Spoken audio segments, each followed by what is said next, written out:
Raba toko lafinaritra tompovavy. Mitady mpiara-miasa vaovao ary mitady mpanohana vaovao ny fihetsiky ny fitondram-panjakana amin'ireo karazana projet maro samihafa izay entina hietsisero manatona fokontany. Ity fomba atao amin'ny branchement mora ity na hoe amin'ny fampidirana jiro mora isan-tokantrano dia misy tetika ahafahana mamantatra ny isan-tokantrano sy ny olom-pirenena izay manana kara-panondro ary heverina fa hifidy amin'ny fifidianana ho avy eo. Tetika satria raha ny fantatra dia misy quota isak'ireny distrika ireny ary mikendry ny hampiditra jiro amin'ny alalan'ity tetika asa branchement mora ity ny fitondram-panjakana ka tokantrano amatapitrisany no ketrehana ho tafiditra ao anatin'izany. Dikan'izay misy ketrika ahazoana olom-pirenena amatapitrisany izany ho fantatry ny fitondram-panjakana dia nen'ny fokontany no nomenana izany andraikitra izany. Misy mihitsy aza fijoroan'olona maro samihafa ny laza raha ny angom-baovao izay voarahintsika ny amin'ny hoe olona izay heverina fa hanome fironana hifidy ny filoham-pirenena amin'izao fotoana izao rehefa kandida izy no olona izay azo izany tolotra branchement mora izany. Tsy horery ihany fa ny karatany izay mihodina any ambanivohitra rehetrarehetra any satria moa anisan'ny olana lehibe any malagasy ny raharahantany. Raha misy manko ady mandeha ny fitsarana izay mahabe olana ary tena vahany eo anivon'ny fitsarana isan'ambaratongany any ambanivohitra rehetrarehetra any de ity olana rahatany ity izany hoe ny ady tany. Katratra ao anatin'izay tena olana izay fitadiavam-olana ny olom-pirenena amin'ny alalan'ny karatany. Iza tokoa moa tsy mila karatany amin'ireo tany izay mbola hiadivana na tany ihany koa mbola tsy voasoratra an'ireo olom-pirenena any fotony ihany. De iny karatany iny ihany koa no anaovana takalo amin'ny fifidianana ho avy eo ary hiazakazaha ny fitondram-panjakana amin'ny alalan'ny ministera ny fanajariana ny tany sy ireo mpiara-miasa aminy mba hahazoana izany. Vahoaka tsy maintsy mitondra ny mombamomba azy ary amin'ny alalan'izany ihany koa no hitondrana ny ady-hevitra mizotra moramora makany amin'ny fifidianana. Ankoatr'izay ny fitsarana mitety vohitra amin'ny alalan'ny fanomezana copie faobe na ny jugement supplétif mba hahazoana ihany koa kara-panondro ho an'ny olom-pirenena izay mbola tsy manan-karatra.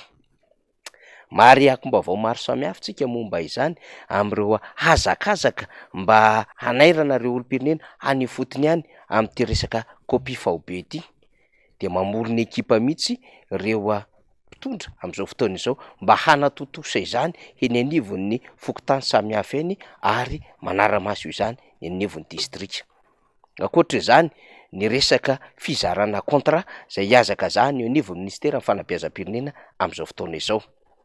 Tamin'ity androany ity de tany Tsioromandidy tany izany hoe faritra Bongolava ny ministra izay amendraikitra ny fanabeazam-pirenena no nitondra indray amin'izay fizarana contrat vagy izany na andeha amin'ny fasivy. Mazava ho azy tahaka ny mahazatra miravaka volomboasary ireo mpampianatra izay vao noraisina ao anatin'izany tontolo ny asam-panjakana izany. De iny no entina mitety distrika samihafa ka ampiakanjona akanjo volomboasary ary ampanaovana esarpa ampitondraina banderolina volomboasary ary ampanaovana ratsan-tanana ve ireo mpampianatra izay tokony ampiseho amin'izany tsy fiandaniana ary tsy tokony hidira ny resaka politika ny tontolo ny fanabeazana sy ny fampianarana eto Madagasikara. Lalam-pandrenina 5-telopolo raha teo koa no miresaka izany. Santiona ny raisitsika ireo etsika hila zany fa mitady mpiara-miasa ary mitady mpifidy vaovao ary mikendry ny anabotsina izany amina hisa amatapitrisany fitondram-panjakana de io izy io mitsikaraka mihitsy na amin'ny alalan'ny fanabeazana sy ny fampianarana ka na manitsaka lalàna aza de ataon'le fitondram-panjakana. Io izy hitantsika amin'ny alalan'ny branchement mora io, amin'ny alalan'ny karatany, amin'ny alalan'ny jugement supplétif. Ankoatr'izay dia nozaraina novatsiana fiarakodia 4x4 ny chef district ary ny ben'ny tanàna de nomena moto. Ny chef fokontany kosa indray dia nampitomboina ny tambi-karaman'izy ireo mba hahafahan'izy ireo manao ny asany izay hanana influence politika na hoe hanana fironana politika ho an'izay mpanome vola sy mpampitombo vola. Any amin'ny fokontany manko no kilalao fototra ahafahana miketrika alabato ho an'ny fitondram-panjakana. tsetsatsetsatsarotra no lazana fa efa nisy tamin'ireo lehibe pokotany tahaka izay nitranga tany amin'ny distrika Amboasary Atsimo no nizaraina bisikileta, ary misy an'ireo mpampianatra zay nomena contrat vaovao ireo ihany koa no zaraina bisikileta. Mitraka amin'ny baraingim-panontaniana bisikileta avy aiza ireny bisikileta ireny. Nisy manko fifanarahany fanjakana malagasy tamin'ny fanjakana indiana zay nahazo ny fanjakana malagasy bisikileta. Hitantsika amin'ny fanontaniana isika ny amin'ny hoe bisikileta avy aiza izy ireny.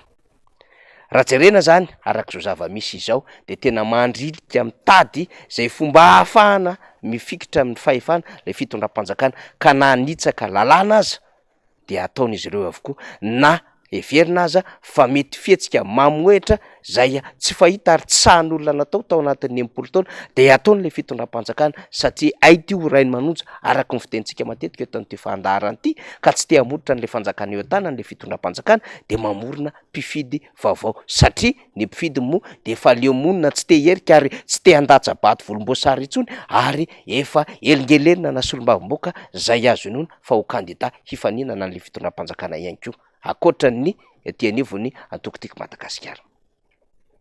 Zany sary zany dia sary mampiseho fahalemena fa tsy mampiseho fahakingana sy mampiseho zay fahaizana amin'ny politika ataon'ny fitondram-panjakana izany. Tsy mampiseho fahaizana mihitsy zany fa fahalemena hoy isika satria ny olona marefo, ny olona matahotra ny tsy olany no manao ady akafetsena ka miseho amin'ny atoandro be nanahary ny teti-dratsy zay zarainy eny anivon'ny fokotany rehetrarehetra eny.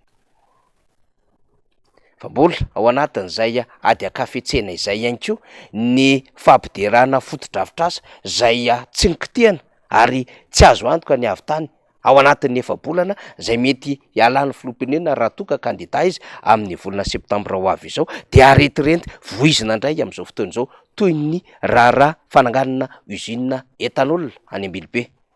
Foaziny zany resaka zany rehefa nametraka vato fototra tamin'izany ny vadin'ny filohan'ny repoblika ka tsy nahavita n'ilay tetikasa miresaka ity etanol ity de foazina indray zany any Ambilobe any de lasa mijery an'ilay tany hanaovana fanorenana ireo mpikatroka sy tompon'andraiki-panjakana vitsivitsy. Ankoatr'izay dia ny resaka autoroute zay zara raha misy 20 kilometatra no vita terrassement ankehitriny. Fitondram-panjakana nefa de mampanantena fa hahavita 20 kilometatra mialohan'ny farany taona 2024 nofo zany. Kanefa na izany tsy maintsy mba miseho eo anatrendretra fa miasa ary manao an'izany projet autoroute zany fitondram-panjakana satria raha teo koa efa namoaka vola anarevony miliara iasan'ilay orinasa Egyptianina Sam Kreta zay nahazo ny tolotra hanao ity lalam-be mikodana ity. Hatreto anifa raha efa nahazo ny anjara volany iasan'ny orinasa Egyptianina Sam Kreta de mbola tsy nahazo ny anjara tokony hositrahany amin'izay tany zay nanaovana fanorenana zay amin'ity foto-drafitrasa ity ireo mpamboly any ambanivohitra lalovan'izany lalana zany. Mbola miady ny tombotsoany eo anivo ministeran'ny asa vaventy sy ny fanajariana ny tany ireo tompon-tany any ambanivohitra. Ny teleferika moa de mbola nitongotra ray an'izany fitaterana antarby zany no atao eo anosy manoloana ny Carlton Madagasikara. Eo de miodikodina eo fa voizina ny amin'ny hoe tena hanafaka ny embouteillage ary hanao an'izany teleferika zany fitondram-panjakana. Tanamasoandro zay neverina fa andraisana ny lalaon'ny nosy de miazoazo amina karazana trano vitsivitsy no mivita de iny no aretirety tahaka n'ilay etsy Ivato tsy lavitra misy ny serana mpiara-manidina. Fa tsy lazaintsika intsony ny hoe fitokodonan'ny asa zay tsy de mandeha araky ny tokony izy ary tsy hita ny fivoarana zany asa zany momba ny fanamboaran-dalana amin'ny lalam-pirenena fahatelo ambin'ny folo. Io manko ny tena engagement na anisan'ny fanambo nataon'ny Yahya Rajoelina fa raha tsy vita zany de tsy hanao politika. Dikan'izany raha miresaka lalam-pirenena fahatelo ambin'ny folo de Iosy Faradofay no adevitra amin'izany fa tsy ampahan-dalana kely vitsivitsy akoriny de iny no aseho sy abaribary hoentina eo amin'ny sehatra ny serasera.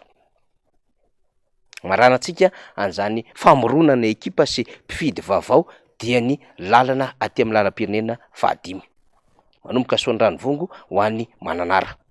Iny no hoentina ho an'ny mponina Nalanjorofo satria rehefa tsy nahavahan'ny olana tamin'ny resaka vany ny apotika amin'ny fiainan'ny vahoaka de any amin'le lalana no ikitikitihana ny fona Nalanjorofo lalam-pirenena fahadimy manomboka Toamasina miazo any Maroantsetra.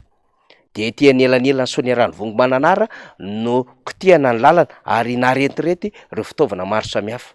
Fa raha mijery amin'ny lalam-pirenena fahadimy isika Toamasina mandrapatonga ny Fianareva Atsinanana dia ratsy ny lalana 100 kilometatra alaina 10 lera hoy ny tantsaha sy ireo ampivezivezy any amin'izany toerana zany. Ireo rehetra ireo ny antsika ilazana fa mamorona mpifidy vaovao, mamorona mpiara-miasa vaovao ny fitondram-panjakana mandrilika satria ho vototra eo ampelantanan'izy ireo ny fanjakana. Mandrilika satria fantatra tsapan'izy ireo ihany koa ny fahasorenany vahoaka mpifidy ary fahasorenany ireo niara-niasa tamin'ny taloha ka nandao ny lamasinina TGV, anton-javatra mahatonga azy ireo mikofokofoka mafy amin'izao fotoana izao.